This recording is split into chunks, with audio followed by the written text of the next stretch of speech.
Welcome back, and today I'm going to talk about something that has been a hot button issue, I think, for a long time, but I'm going to kind of go back to where I believe the modern day version of this started. So right now we have a lot of political discourse, and a lot of people are telling us that the president makes promises and he doesn't keep the promises, and this president's the worst than ever before, all that jazz, right? We've talked about it. People talk about it all the time. They talk about how Donald Trump said he'd build a wall and Mexico would pay for it. Read my lips, no new taxes for George Bush. Lots of different things have been said over the decades where, a presidential candidate has come in or a congressperson has come in and they've made all these promises and none of them have been met. So today I'm going to talk about where I believe it started in our modern day time with Ronald Reagan, and where it has grown and changed, and the dynamic of what we consider broken promises is compared to what it was.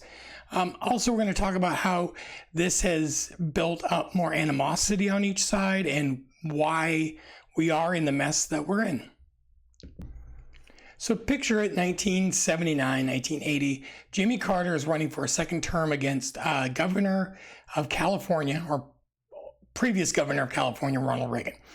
Reagan was an actor. Reagan was originally very liberal, and he changed his stripes or changed his ways the more he got into the world. Reagan had this beautiful thing once that said the scariest words out of anybody is, don't worry, the government's here to help. The government never usually helps. They usually get in the way more than others. So Reagan was a master of optimism, charm, storytelling. His acting career probably had a lot to do with it. He could make you believe anything. The government is the problem. The tax cuts pay for themselves. And that jelly beans are a serious food group. But beneath the sunny speeches were promises, big ones. Some he kept, but we're going to look at the ones he didn't. So number one, he said, I will balance the budget by 1983. Okay. He wasn't Southern. I just went Southern for a minute. Sorry. Reagan promised to balance the federal budget by 1983. Spoiler, not even close. Instead, he left office with the national debt tripled. That's like promising to go on a diet and showing up to the reunion 40 pounds heavier with frosting on your shirt. The combination of tax cuts, defense spending, and stubborn interest rates turned that dream into a nightmare. Morning in America came with a pretty hefty credit card bill. And a lot of the defense was the Cold War. We were fighting Russia at the time. Gorbachev was a new leader in Russia, and they were building up weapons. We were building up weapons. There was movies, there was games, there was articles, everything written about World War III and how it was going to happen. It never did. We built up the largest army on the planet with weaponry, not with people. But we decided that we are going to outspend the Russians, the USSR at the time. Number two, he said Reagan pledged to get government off our backs, less bureaucracy, fewer agencies. What happened? Well, the government didn't shrink, spending went up, the federal workforce didn't vanish, and those bureaucrats still very much employed to this day, just now stamping more defense contracts. So smaller government, nope, just a bigger military with better PR. He wanted to shrink things to make it less expensive to run the government. But I believe him, like others, when they say these things on the campaign trail, they really don't know what's going on in the real world. They don't know how the government's set up. Presidents forever have been talking about shrinking the deficit, shrinking this, shrinking that.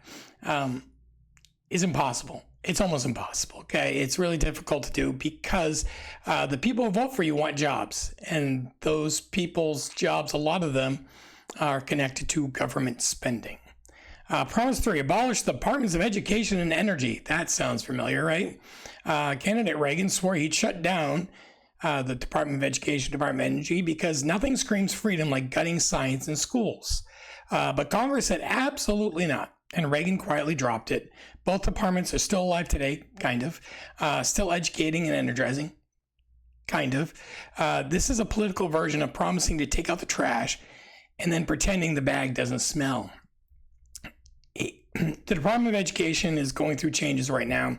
We don't exactly know where it's going to go from here, what the plan is for it, but it's become less strong, less powerful, and I don't know if that's a good or a bad thing. I really don't. He also promised to cut taxes without increasing the deficit. It was called Reaganomics, trickle-down economics. Reagan ran on the idea, a magical one, right? That you cut taxes to big people, they invest more money, they hire more people, and people pay their fair share. Of course, that didn't quite work out. It was called the Laffer curve. A drawing on a napkin was treated like gospel. Okay. Basically, he really thought if I cut the corporate tax rate, cut the tax rate in the top 10% of Americans, they'll invest more money and it will pay for itself. It didn't. It didn't work. He cut taxes big in 1981, then raised them multiple times later just to stop the bleeding. It was that bad. So much for no new taxes. Even Reagan had to admit napkin math doesn't balance a $1 trillion budget. Again, $1 trillion budget. And that was because of defense and social services and Medicare and Social Security and other things. But there was a lot of waste that we haven't gotten rid of today, but we keep talking about it. One day we will. He wanted a constitutional amendment for prayer in school. Reagan promised a constitutional amendment to bring voluntary prayer back into public schools. He proposed it in 1982. Congress yawned, killed it. Amendment never saw the daylight. It turns out Congress shall make no law isn't just a phrase, it's the actual obstacle. We have the freedom of religion, we have the freedom of press, the freedom of speech, but we took prayer out of school so people could have the freedom to do what they wanted. Now, has it gone extreme one way and the other? Yes. Today it's a hot mess depending on what part of the country you live in. Some parts, they allow prayer, they have no problem with it. Some parts, they still do. Reagan wanted to reach out to the religious right voting sector, and he thought this was a good way to get them to vote for him. He'll promise to do it, but it was a Democratic Congress at the time. The Democrats ran both sides, Tipper Gore, George Mitchell, other people. They ran that side, and they didn't want to do that. That was just a hot mess that they didn't want to deal with, and so they didn't. Protect women's rights with ERA or alternatives. Reagan claimed he supported equal rights for women, but he opposed the Equal Rights Amendment itself. Instead, he pushed half measures that went nowhere. In practice, his administration stalled real progress.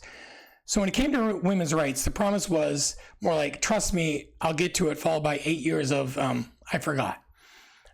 Again, he wanted women to vote for him. His wife was a pretty powerful lady. They thought, women should have more rights to do certain things, but the way it was written under the Equal Rights Amendment, he didn't like it, so he tried to redo it. It was kind of like Obamacare. He wanted universal health care. He didn't like how it was written, so he kind of rewrote his own, and some people thought it was great, but a lot of people didn't. He wanted to reduce inflation without recession. Now, from the late 70s to the early 80s, inflation was large, bigger than it is today. We've talked about inflation a lot lately in the last couple of years, the price of things going up higher than what we're making. Rent, food, gas, cars, everything that we need, the price is going up, but yet we're not making more money. So cost of living adjustments are made, but they're not made at the rate that they need to be made. So Reagan's like, we're going to reduce this inflation. And he did. We're going to tame inflation, is what he said, and keep the economy humming. Reality check, the early 80s recession was brutal. Double-digit unemployment, factories closed, and help-wanted signs gathered dust. Inflation came down, but so did a lot of livelihoods. It's like promising a smooth landing and instead ejecting everyone at 10,000 feet. Inflation went down, but a lot of the companies were killed by a lot of the things that were done. So they moved. This is when a lot of factories and companies moved overseas. The cost of business became too high in America. The cost of employment, cost of goods, cost of services were just too high. So they moved out of country. A lot of them went to China, Vietnam, Japan, Taiwan, India. where they still are today. He also promised to reduce the national debt. That's never going to happen the way that everyone says it is. Why? Because Americans vote with their pocketbooks, Americans vote with their wallets, and they like money, and they like when the government gives them money. Reagan swore he'd bring fiscal discipline. Instead, the national debt soared from $1 trillion to nearly $3 trillion. That's not discipline. That's binge spending with an OUI attached. The man who hated government debt left us with a mountain of debt. Thanks, Dad. He spent like your drunk cousin at night binging on, Amazon or the shopping network. That person that says they're going to be fiscally responsible, they're going to follow the rules, and then they see something at 2 a.m. when they're eating ice cream and still drinking because they're upset. That's kind of what he did. He knew that certain sectors needed jobs. He knew that certain sectors voted for him. And the best thing to do is keep their jobs. Well, they also want to get paid more, so he spent more. Didn't work out. The things that he should have spent on, he didn't. Like healthcare for veterans, reworking the VA organization. That would have been a great idea. Reworking Medicaid and Medicare, reworking Social Security, streamlining the defense budget. Instead, he just threw money at a bunch of stuff, and when he ran out of money, he just took it from others that needed it more. He kept trying to cut PBS, which now is being cut, but he kept trying to do that because he thought it wasn't necessary. I believe it is, but anyway. Another promise he made. Reagan said he'd roll back regulation, free the economy, unleash business. Yes, some deregulation happened, mostly in the banks, but most of massive government red tape bonfire he promised didn't happen. Regulations kept coming because modern economics need guardrails.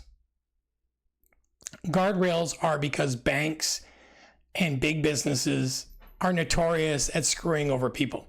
We developed the FDIC, Federal Deposit Insurance, because of the Great Depression. It basically says if you have money in the bank and the bank folds, you don't lose all your money up to a certain amount. Before the Great Depression, everyone lost everything because banks weren't insured, and they basically could just take your money and run. They call them runs on the bank. Basically, the bank would people would get scared, the economy would start going crazy, so they would just decide, you know what, I'm taking my money and I'm running.